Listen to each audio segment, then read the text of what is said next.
Assalamualaikum warahmatullahi wabarakatuh. Pada praktikum farmakologi toksikologi kali ini di percobaan 6 kita akan bahas terkait dengan antihiperglikemi, di mana tujuan dari praktikum ini melakukan induksi hiperglikemi terhadap hewan coba, kemudian membandingkan potensi antihiperglikemi bahan sintesis dan bahan alam. Nah, ini adalah peran homeostasis glukosa. Nah, di sini ada glukosa uptake, di mana ambilan glukosa, jadi glukosa yang mana pada saat kita makan, waktu kita makan, glukosanya akan mengalami proses glikolisis.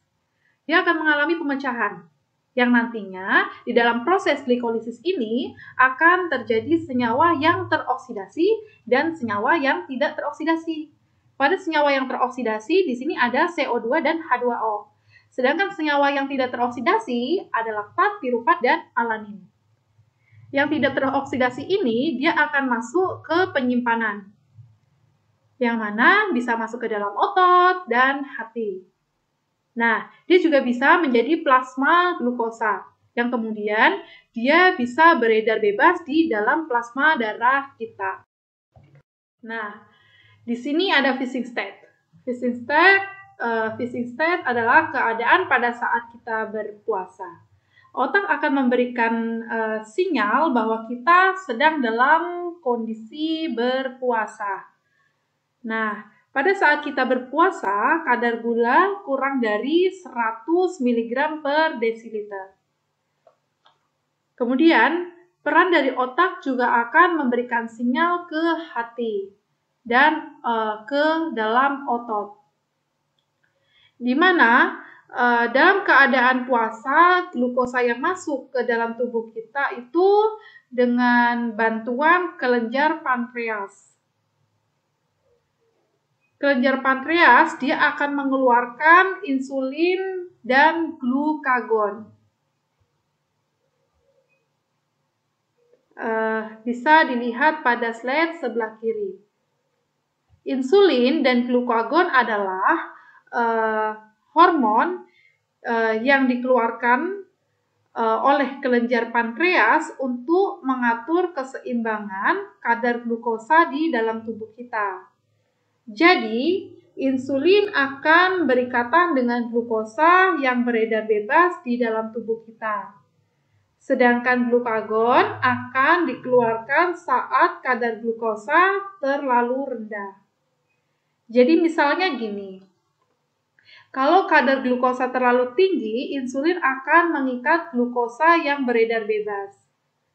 Sedangkan agar kadar glukosa dalam darah tidak terlalu tinggi. Nah, pada saat kadar glukosa yang rendah, terlalu rendah, glukosa akan dikeluarkan oleh kelenjar pankreas biar dia memecah glukosa yang ada di dalam hati. Selain itu, bisa dilihat slide di bagian kanan. Ini di situ insulin akan membantu mendistribusikan glukosa ke jaringan adiposa, dan insulin akan membawa glukosa ke jaringan otot. Jaringan otot ini akan digunakan sebagai cadangan energi. Misalnya, kadar glukosa kita habis, itu akan dikeluarkan dari otot skel laktat, bisa untuk energi dan kadar glukosa bebas di dalam tubuh. Coba perhatikan sama orang yang tidak berpuasa. Orang yang tidak berpuasa dalam waktu 12 jam mereka makan, kenapa tidak meninggal? Sebenarnya pada saat glukosa masuk ke dalam tubuh kita, seperti yang sudah dijelaskan yang tadi, ada yang masuk ke dalam jaringan bebas dalam darah dan ada yang di otot. Jadi pada saat kita berpuasa dalam keadaan fasting state, sebenarnya berapa jam kadar glukosa kita rendah karena sudah digunakan untuk energi seperti kita melakukan aktivitas. Pada saat kita lapar, otomatis cadangan glukosa kita akan berkurang, yang kemudian akan memberikan sinyal bahwa glukosa sudah menipis. Yang akhirnya dengan sinyal dari otak itu akan memberikan sinyal ke tubuh bahwa glukosa sudah menipis. Jadi si otot-otot dari tubuh bakal mengeluarkan glukosa yang ada di dalam otot kita. Jadi di otot yang tadi kan sudah dijelaskan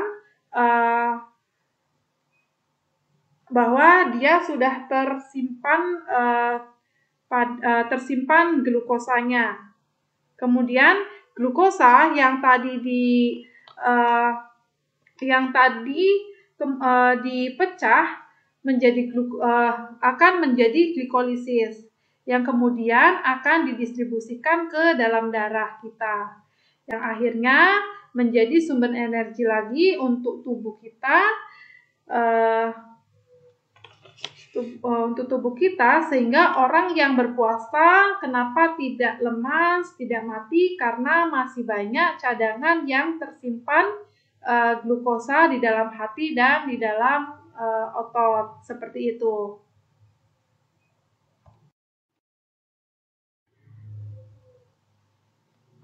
Di sini adalah prandial state, hampir sama dengan fasting state.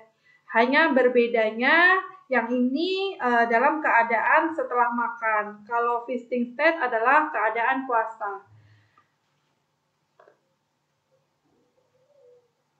Di sini otak akan memberikan sinyal ke dalam tubuh bahwa dia sudah selesai makan.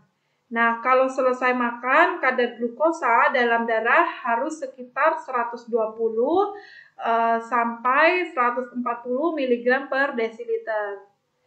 Kelenjar pankreas atau pankreatin ini, dia akan memberikan sinyal untuk mengeluarkan hormon insulin dan glukagon agar mereka mengatur keseimbangan kadar glukosa di dalam tubuh.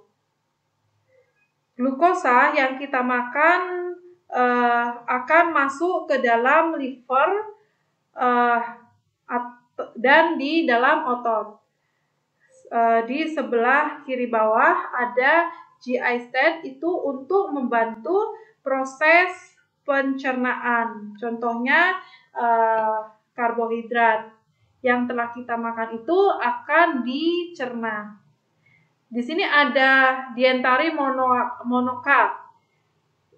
Yang dimaksud adalah kita harus mengontrol makanan yang kita makan, yang mengandung karbohidrat dan glukosa. Biar kadar glukosa tidak lebih dari 120 sampai 140 mg per desiliter.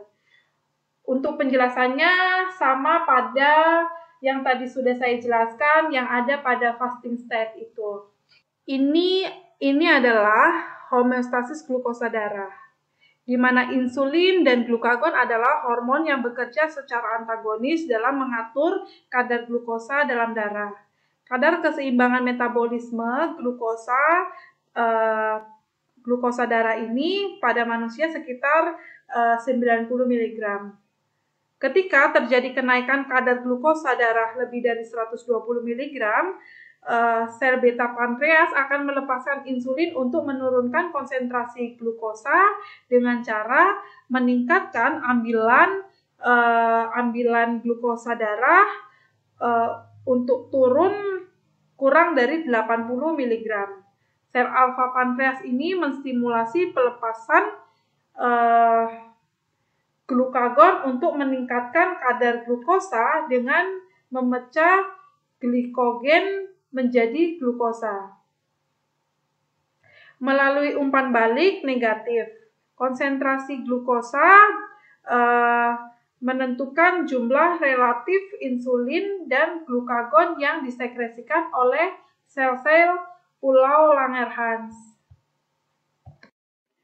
Nah, insulin di sini akan memperlambat perombakan glikogen dalam hati untuk menghambat konversi asam amino dan asam lemak menjadi glukosa. Hati dan otot rangka menyimpan gula sebagai glikogen.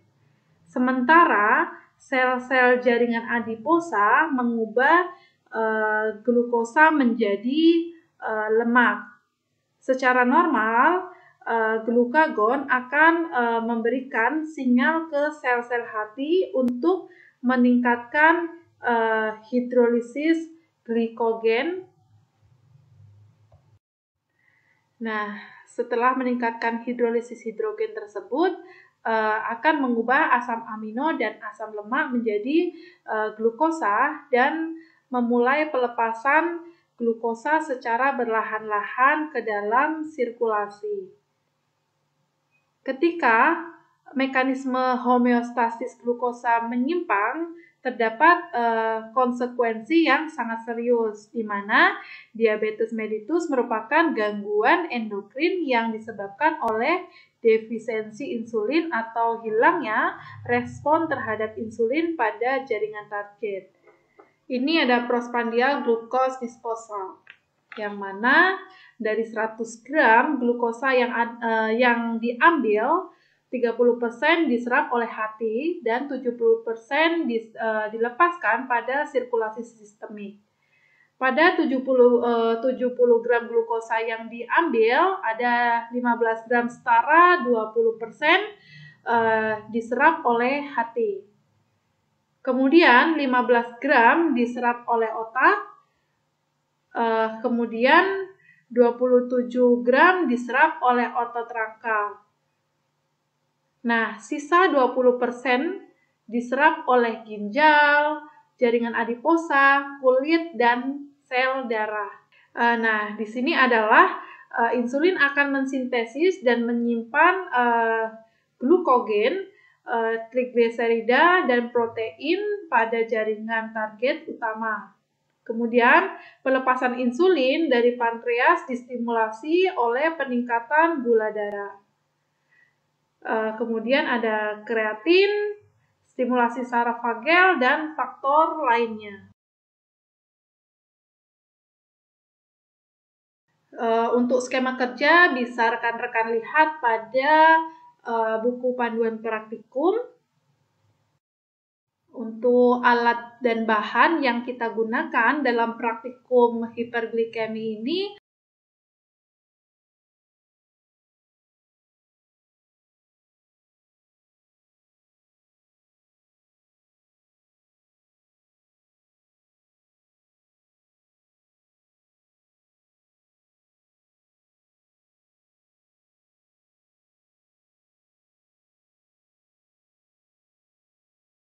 untuk skema kerja, tikus ditimbang dan dibagi menjadi 2 kelompok besar dan diukur gula darah normalnya.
Untuk tikus yang kelompok pertama, tikus diinduksi aloksan dengan dosis 150 mg per kilogram berat badan secara intraperitoneal.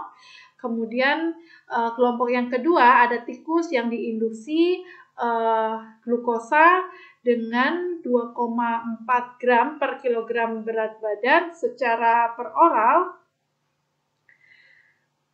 yang mana setelah proses penginduksi diberikan senyawa atau terapi pada masing-masing kelompok tersebut. Untuk terapi yang pertama ada diberikan glibenclamid dengan dosis 1,89 mg per kilogram berat badan. Kemudian terapi yang kedua ada ekstrak bunga rosella dengan dosis 500 mg per kilogram berat badan. Kemudian terapi yang ketiga ada ekstrak bunga pepaya dengan dosis 800 mg per kilogram berat badan.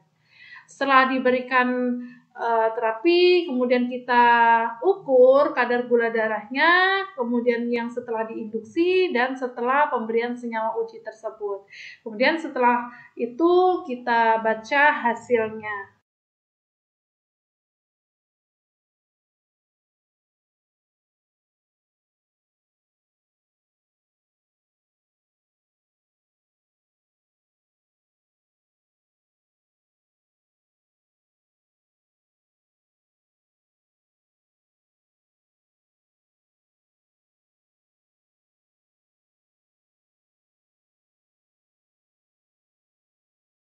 Seperti itu pada praktikum kali ini. Untuk kelanjutannya bisa rekan-rekan lihat pada buku panduan praktikum, dan terkait mekanisme kerja rekan-rekan bisa lihat atau membandingkan beberapa citasi yang rekan-rekan dapatkan untuk pembahasan pada laporan resminya. Untuk pustakanya bisa rekan-rekan lihat. Mungkin sekian itu saja paparan materi dari saya. Terima kasih. Salam sehat untuk kita semua. Assalamualaikum warahmatullahi wabarakatuh.